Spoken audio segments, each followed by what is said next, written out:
Está na hora de falar sobre o Sporting Clube Portugal. Bem-vindos ou bem-vindas. Portanto, hoje o resumo é muito simples. Vamos falar um pouco de mercado.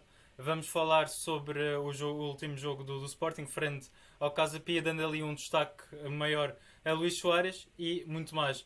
Já que chegaste aqui, nós estamos todos os dias a falar sobre Sporting. Deixa o teu like, subscreve e caso gostes de conteúdo exclusivo, torna-te membro.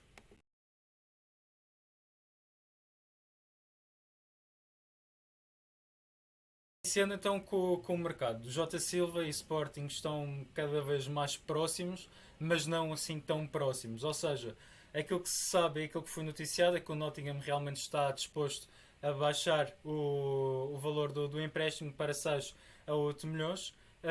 Mas a mim parece-me que ainda estamos muito longe de concretizar e finalizar todo este processo e todo este negócio. À partida, o Sporting e o Rui Borges veem com ótimos olhos o regresso de Jota Silva a Portugal e, portanto, vamos aguardar pelo desfecho e vamos aguardar por aquilo que será realmente o negócio, perceber se realmente existe alguma coisa credível ou se é apenas e meramente fumo. Eu quero dar apesar de ser dois destaques que não são tão positivos, mas há que falá-lo, há que dizê-lo.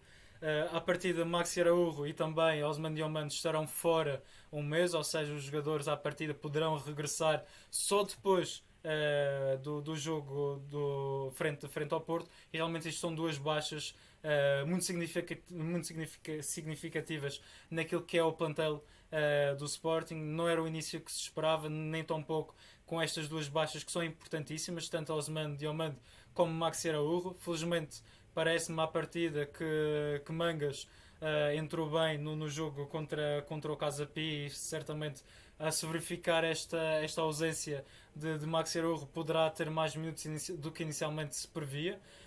Mas também há que aguardar também estas entradas destes jogadores.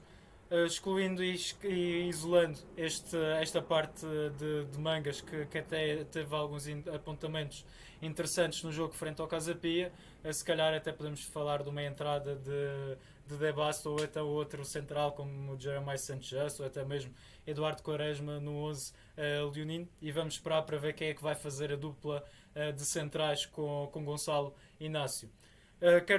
No fim, vou dar destaque e uma resposta rápida ao Benfica, porque acho que merecem e como é a panágio aqui, expô-los ao ridículo, porque há coisas que realmente têm que ser pensadas e têm que ser realmente temos que ser justos naquilo que é a nossa análise, mas vou focar aqui rapidamente em coisas muito mais importantes, nomeadamente na prestação de Luís Soares frente ao Casa Pia.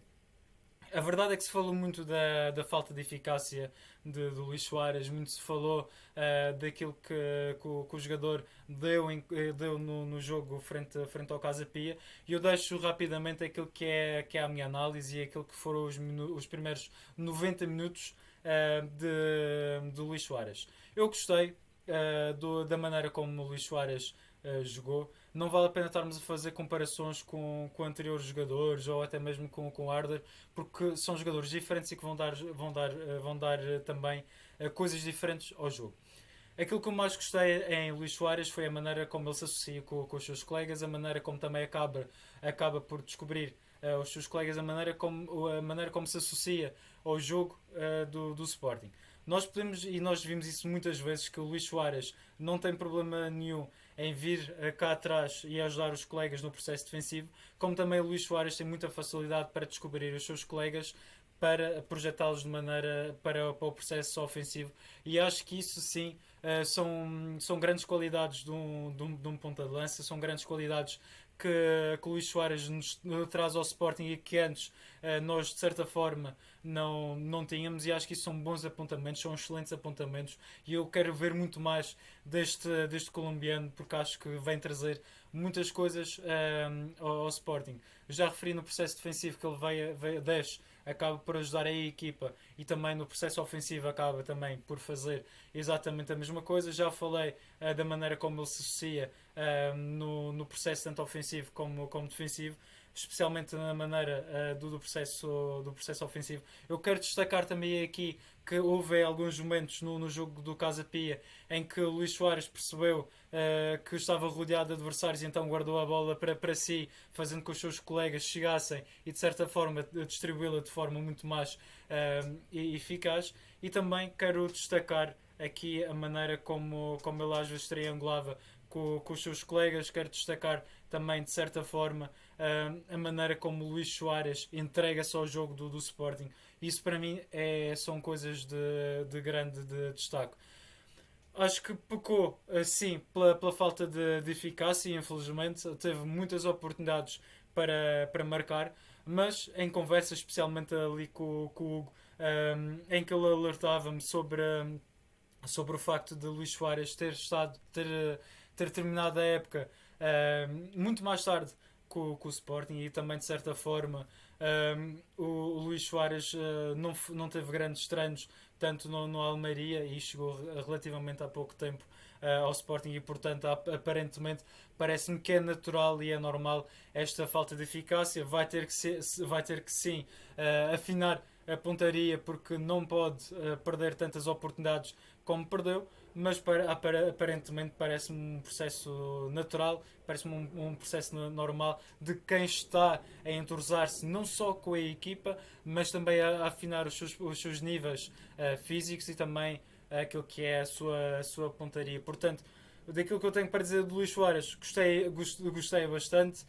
Bons apontamentos do jogador, a maneira como também joga de costas para a baliza é muito importante, é uma coisa que, por exemplo, o Vitória Ocares não nos dava. Outro destaque que eu também acho que é importante é o primor técnico do jogador colombiano, que nos vem dar também imenso aquilo que é a maneira do Sporting jogar, veio dar outras coisas, outras dinâmicas ao Sporting, e acho que isso também acaba por ser muito importante naquilo que é o nosso jogo. E portanto, vamos aqui ao destaque e rapidamente responder ao Benfica.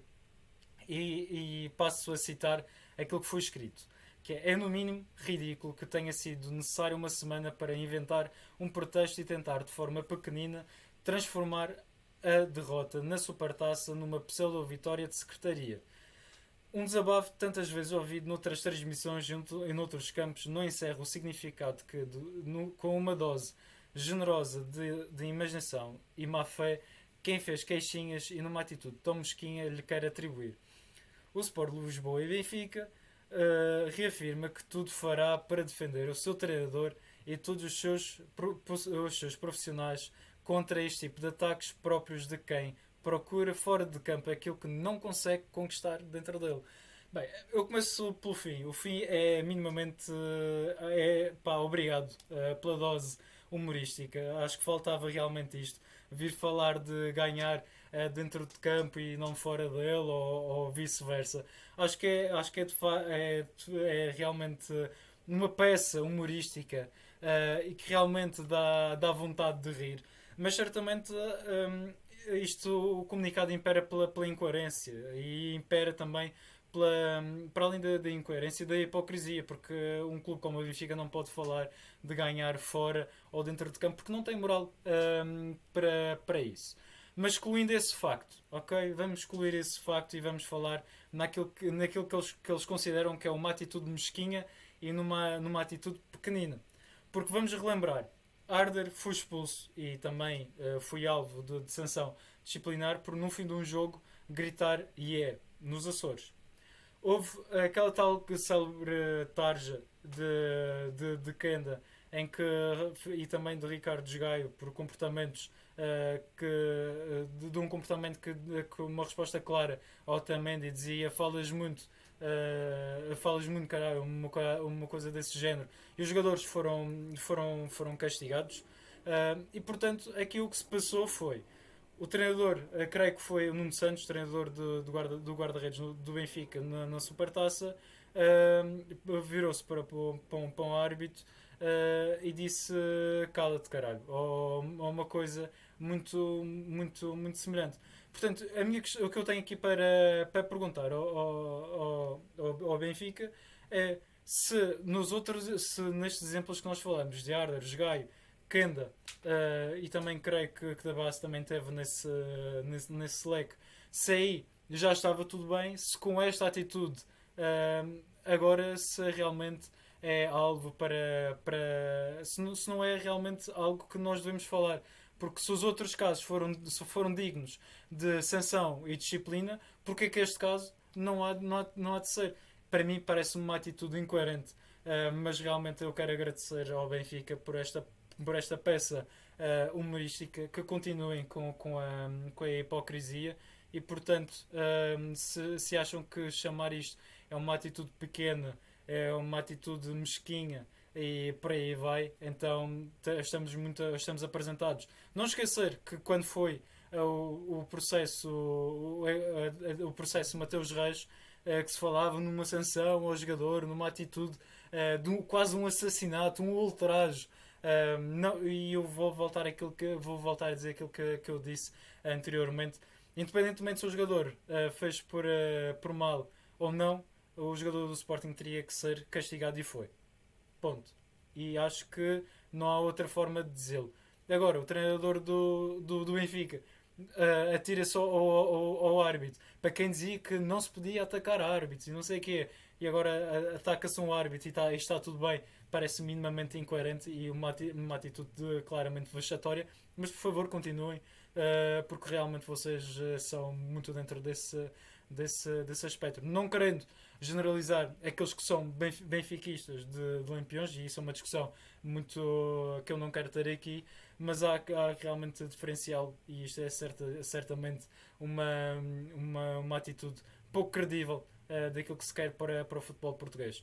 Portanto, um grande agradecimento a todas as pessoas que estão lá em casa, deixar like, subscrever e tornem-se membros caso gostem de conteúdo exclusivo. Um grande abraço, amanhã vamos voltar à nossa live de membros. Caso queiram participar da nossa live de membros, podem subscrever o Defender o Sporting através de 99 cêntimos.